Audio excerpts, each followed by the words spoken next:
Welcome to சந்திரமேக்ஸ்.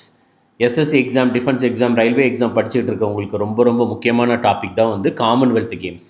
ஏன்னா 4 வருடத்திற்கு ஒரு முறை நடக்கக்கூடிய காமன்வெல்த் கேம்ஸ் இப்போ 2026 வந்து நடந்து முடிஞ்சிருக்குது. ஓகே, ஸோ அப்படின்றப்ப வந்து இதிலேருந்து கேட்பதற்கான வாய்ப்புகள் நிறையவே இருக்குது. ஓகே, சரி, இதில் ஃபஸ்ட்டு பாருங்கள், இப்போ காமன்வெல்த் கேம்ஸ் நடந்து முடிஞ்சது. அது எத்தனாவது பதிப்பு அப்படின்ட்டு பார்க்குறப்ப 23வது எடிஷன், 23rd எடிஷன் தான் வந்து இப்போ நடந்து முடிஞ்சிருக்குது. எங்கே வச்சு நடந்திருக்கு அப்படின்னா ஸ்காட்லாண்டில் இருக்கக்கூடிய கிளாஸ்கவ் அப்படின்ற ஒரு இடத்துல தான் இருக்குது. இதனுடைய ஒரு குறிக்கோள் வாசகம் மோட்டோ வந்து என்னென்னா யூனிட்டி இன் பெர்ஃபார்மன்ஸ் அப்படின்ற ஒரு மோட்டோ வந்து இதில் வச்சுருக்கிறாங்க. அதுக்கப்புறம் டோட்டலாக 74 நாடுகள் வந்து இந்த ஒரு போட்டியில் வந்து கலந்துக்கிட்டாங்க.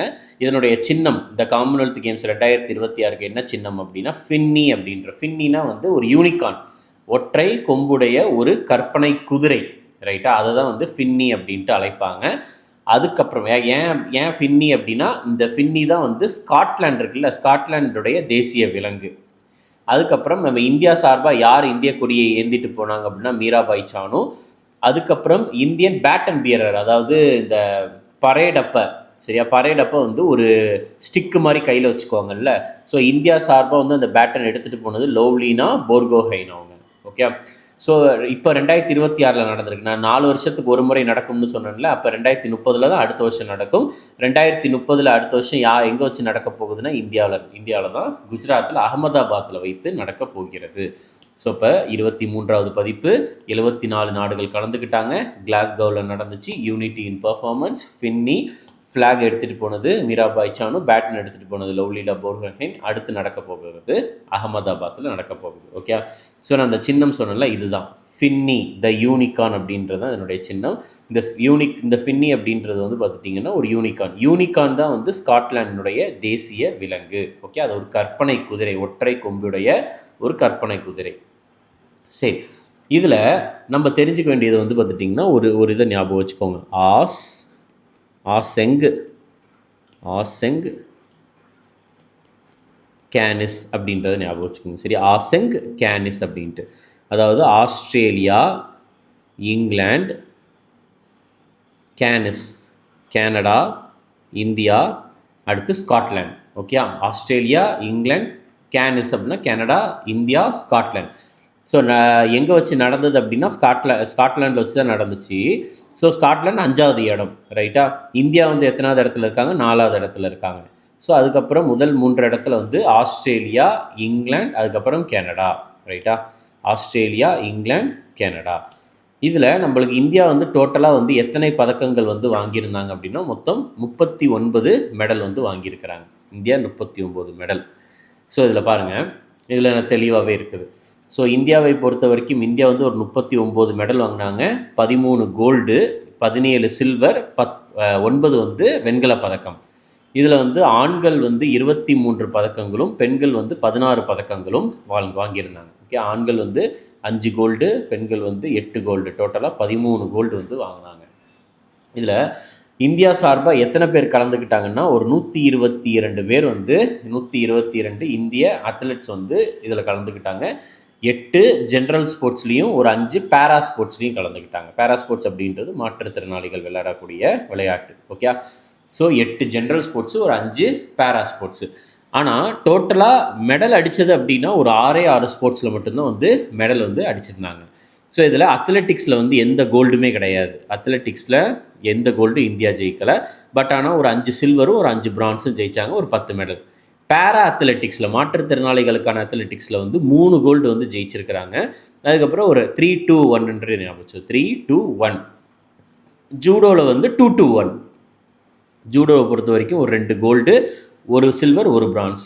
வெயிட் லிஃப்டிங் 161, அதாவது ஒரே ஒரு கோல்டு தான், ஆனால் 6 வெள்ளி பதக்கம், அடுத்து ஒரு வெண்கல பதக்கம். பவர் லிஃப்டிங்கில் வந்து எந்த கோல்டும் அடிக்கலை, எந்த சில்வரும் அடிக்கலை, ஒரே ஒரு பிரான்ஸ் மட்டும்தான் அடிச்சிருக்கிறாங்க. பாக்ஸிங்கில் தான் வந்து இருக்கிறதுலே அதிகமான கோல்டு, ரைட்டா? ஸோ அதிகமாக கோல்டு அடித்தது இந்தியா வந்து எந்த விளையாட்டில் அப்படின்னா பாக்ஸிங்கில் தான். அதுக்கப்புறம் ஒரு 3 சில்வர், பிரான்ஸ் எதுவுமே கிடையாது, ரைட்டா? பிரான்ஸும் எதுவும் இல்லை, கோல்டு தான் வந்து அதிகம். ஸோ அப்போ வந்து நம்மளுக்கு முக்கியமானது வந்து எதெல்லாம் அப்படின்னா இருக்கிறதுலையே வந்து இந்தியா எந்த விளையாட்டில் வந்து அதிகமாக கோல்டு அடித்தாங்க அப்படின்னா பாக்ஸிங்கில் தான் வந்து அதிகமாக கோல்டு. எதில் சில்வர் அதிகம் அப்படின்னா வெயிட் லிஃப்டிங்கில் தான் சில்வர் அதிகம். எதில் பிரான்ஸ் அதிகம்னா அத்லெட்டிக்ஸில். ஓகே, பாக்ஸிங்கில் கோல்டு அதிகம், அதுக்கப்புறம் வெயிட் லிஃப்டிங்கில் சில்வர் அதிகம், அத்லெட்டிக்ஸில் பிரான்ஸ் வந்து அதிகமாக இருக்குது.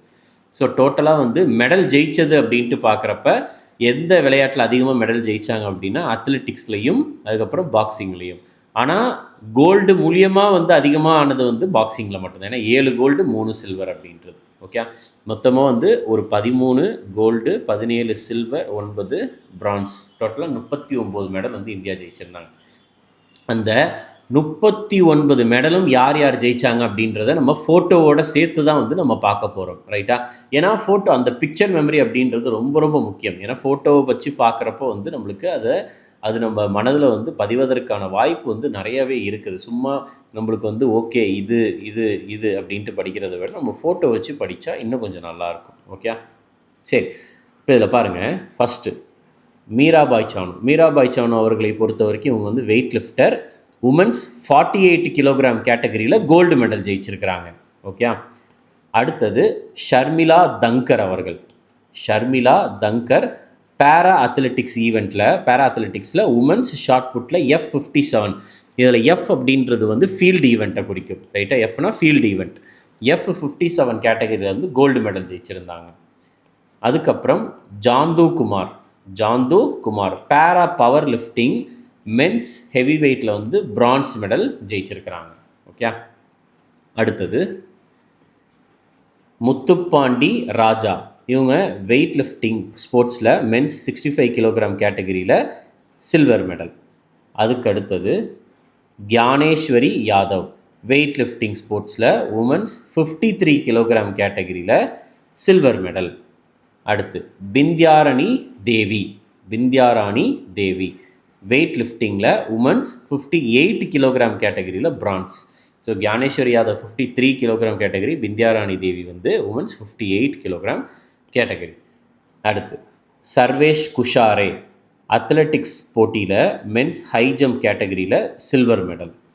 அடுத்து ஷில்பா கே ஷைலா பேரா அத்லெட்டிக்ஸ் விளையாட்டில் உமன்ஸ் ஷார்ட் புட் F57 அப்படின்ற ஒரு கேட்டகரியில் வந்து பிரான்ஸ் மெடல். அதுக்கப்புறம் வல்லூரி அஜய பாபு, இவங்க வெயிட் லிஃப்டிங் ஸ்போர்ட்ஸில் மென்ஸ் 79 கிலோகிராம் கேட்டகரியில் வந்து சில்வர் மெடல். அடுத்தது Rishikanta Singh, weightlifting sports men's 60 kilogram category, silver medal. Harjinder Kaur வந்து weightlifting sports women's 69 kilogram category, silver medal.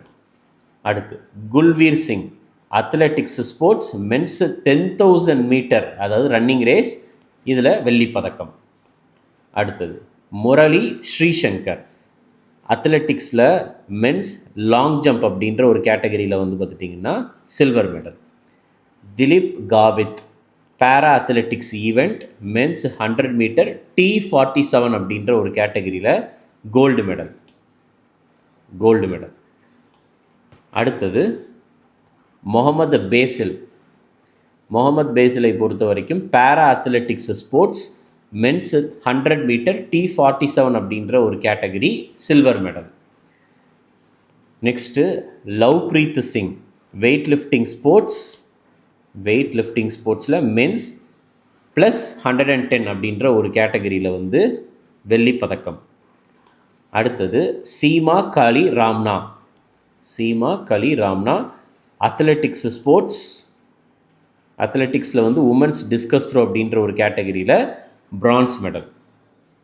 அதுக்கப்புறம் அஸ்மிதா தே, இவங்க ஜூடோவில் வந்து உமன்ஸ் 48 கிலோகிராம் கேட்டகரியில் gold medal, women's 48 kilogram gold medal. அடுத்தது Harsh Singh judo men's 60 kilogram category, gold medal.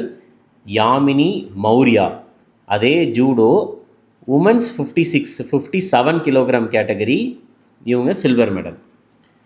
அடுத்தது Tejaswin Shankar athletics sports men's decathlon, அந்த கேட்டகரியில் வந்து பிரான்ஸ் மெடல். அடுத்தது யாஷ் வீர் சிங் அத்லெட்டிக்ஸ் ஸ்போர்ட்ஸில் மென்ஸ் ஜாவ்லின் த்ரோ கேட்டகரியில் வந்து பிரான்ஸ் மெடல். அதுக்கப்புறம் Neeraj Chopra athletics men's javelin throw, இவங்க சில்வர் மெடல். அதுக்கப்புறம் Preeti Pawar boxing women's 54 kilogram category gold medal. Praveen Chithravel athletics men's triple jump category silver medal. அதுக்கப்புறம் செல்வ பிரபு அதே அத்லெட்டிக்ஸ் மென்ஸ் ட்ரிபிள் ஜம்ப் கேட்டகரியே தான் பிரான்ஸ் மெடலில் ஜெயிச்சிருந்தாங்க. அதுக்கப்புறம் Jaismine Lamboria boxing sports women's 57 கேட்டகரியில் வந்து கோல்டு மெடல். அடுத்து ஜாது மானி சிங் பாக்ஸிங் விளையாட்டில் மென்ஸ் 55 கிலோகிராம் கேட்டகரியில் வெள்ளி பதக்கம் ஜெயிச்சிருந்தார்.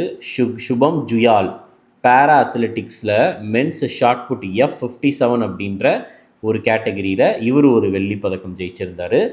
சோமன் ராணா அதே பேரா அத்லெட்டிக்ஸில் வந்து பார்த்துட்டிங்கன்னா மென்ஸ் ஷார்ட் புட் F57 அப்படின்ற ஒரு கேட்டகரியில் இவர் தங்கப்பதக்கம் ஜெயிச்சிருந்தார். அதுக்கப்புறம் உன்னதி சர்மா ஜூடோ விளையாட்டில் உமன் 63 கிலோகிராம் கேட்டகரியில் ஒரு வெண்கல பதக்கம். சாக்ஷி சௌத்ரி பாக்ஸிங் விளையாட்டில் உமன்ஸ் 51 கிலோகிராம் கேட்டகரியில் இவங்க ஒரு தங்கப்பதக்கம். அடுத்தது பிரியா கங்காஸ் பாக்ஸிங் விளையாட்டில் உமன்ஸ் 60 கிலோகிராம் கேட்டகரியில் வந்து இவங்க ஒரு வெள்ளி பதக்கம். இவங்க ஒரு தங்கப்பதக்கம். Priya Ghanghas gold medal. Arundhati Chaudhary boxing sports womens 70 kilogram category gold medal. Lovlina Borgohain நம்ம பார்த்தோம்ல ஃபஸ்ட்டே, லவ்லினா போர்கோஹைன் வந்து boxing sports womens 75 kilogram category silver medal.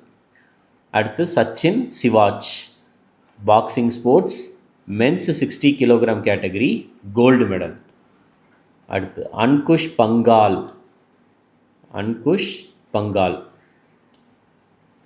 So இவர் வந்து boxing sports mens 80 kilogram category gold medal.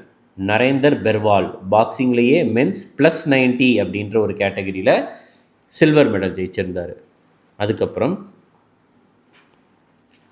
Kulveer Singh அத்லெட்டிக்ஸில் மென்ஸ் 5000 மீட்டர் ரன்னிங் ரேஸில் வந்து பிரான்ஸ் மெடல். ஓகே, ஸோ இவங்க தான் வந்து பார்த்துட்டிங்கன்னா அந்த 39 மெடல் ஜெயித்தவங்க. ஸோ இதில் முக்கியமானவங்க வந்து யாரெல்லாம் அப்படின்னு பார்க்குறப்ப நம்மளுக்கு கோல்டு மெடல் அடித்தவங்க ரொம்ப ரொம்ப இம்பார்ட்டன்ட். கோல்டு மெடல் டோட்டலாக எத்தனை பேர் அப்படின்ட்டா மொத்தமாக 13 கோல்டு அடிச்சிருந்தாங்கல்ல. ஸோ மீராபாய் சானு, அதுக்கப்புறம் ஷர்மிளா தங்கர், அதுக்கு அடுத்தது வந்து திலீப் காவித்,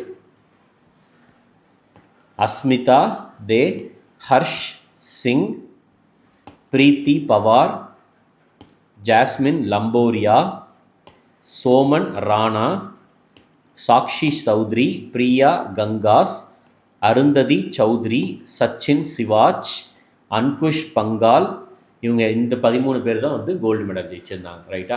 ஸோ அந்த 39 பேர் ப்ளஸ் அவங்களுடைய ஃபோட்டோ வந்து சைட்லேயே இருக்குது. இந்த வீடியோ ஒரு 2 டைம் மட்டும் பாருங்கள், போதுமானது. திருப்பி அதுக்கப்புறம் இந்த பிடிஎஃப்மே வந்து நம்மளுடைய அஃபிஷியல் டெலிகிராம் சேனலில் இருக்கும். ஓகே, ஸோ இப்போ வந்து நம்ம அந்த ஸ்போர்ட்ஸ் எது, அதுக்கப்புறம் அது கூட தொடர்புடைய அந்த பேரா ஈவெண்ட்ஸ் எது அப்படின்றது தான் வந்து நம்ம இதில் பார்ப்போம். ஓகே, அதுக்கப்புறம் வந்து காமன்வெல்த்தினுடைய ஸ்டாட்டிக் பாயிண்ட்ஸ் எல்லாமே நம்ம இதில் பார்க்கலாம். இந்த இதில் என்ன சொல்லியிருக்கிறாங்க அப்படின்னு பார்த்தீங்கன்னா, அத்லெட்டிக்ஸ் இருக்குது, பேரா அத்லெட்டிக்ஸ் இருக்குது. Okay, so athletics and para athletics track and field event. அந்த அப்படின்ற T57 போட்டாங்க, F57 போட்டாங்கல்ல, இது வந்து ட்ராக் ஈவெண்ட், இது வந்து ஃபீல்டு ஈவெண்ட் அப்படின்ட்டு சொல்லுவாங்க. சரி, இதில் பார்த்தீங்கன்னா first athletics and para athletics இது ஒன்று. ஸ்விம்மிங் அண்ட் பேரா ஸ்விம்மிங், அதாவது பேரா அப்படின்னா மாற்றுத்திறனாளிகள் விளையாடக்கூடியது. Okay, artistic gymnastics third event, track cycling and para track cycling, weightlifting and para weightlifting, அதுக்கப்புறம் boxing, judo, bowls and para bowls, 3x3 basketball, 3x3 wheelchair basketball, அதுக்கப்புறம் net பால். So இந்த ஒரு 10 mains போட்டு அதனுடைய அசோசியேட்டான பேரா events எல்லாமே வந்து இருக்குது. இந்த அத்லெட்டிக்ஸ்லேயே எல்லாமே வந்துடும். ஜாவ்லின் த்ரோ, ஷார்ட் புட்டு, டிஸ்கஸ் த்ரோ, எல்லா ஈவெண்ட்டும் அத்லெட்டிக்ஸ் அண்ட் பேரா அத்லெட்டிக்ஸில் வந்துடும். ஸோ அதுக்கப்புறம் முக்கியமாக நம்மளுக்கு காமன்வெல்த் ரிலேட்டடாக நமக்கு தெரிஞ்சுக்க வேண்டிய முக்கியமான பாயிண்ட்ஸ் எதெல்லாம் அப்படின்னா, ஃபஸ்ட்டு காமன்வெல்த் வந்து கேனடாவில் ஆன்டோரியோ அப்படின்ற ஒரு இடத்துல ஹாமில்டன் அப்படின்ற ஒரு ஏரியாவில் தான் நடந்துச்சு. ரைட்டாக, கனடாவில் ஆன்டோரியோவில் ஹாமில்டன் அப்படின்ற ஒரு இடத்துல தான் 1930 நடந்துச்சு. அப்போ 1930 வந்து 2030 100 வருஷம் ஆக போகுது ரைட்டா. ஸோ 100 வருஷம், அதாவது 2030 எங்கே வச்சு நடக்க போகுது, இந்தியாவில் வச்சு நடக்க போகுது. ஓகே, ஸோ அப்போ 100வது காமன்வெல்த் கேம்ஸ் இந்தியாவில் 2030 அகமதாபாத்தில் வச்சு தான் நடக்க போகிறது.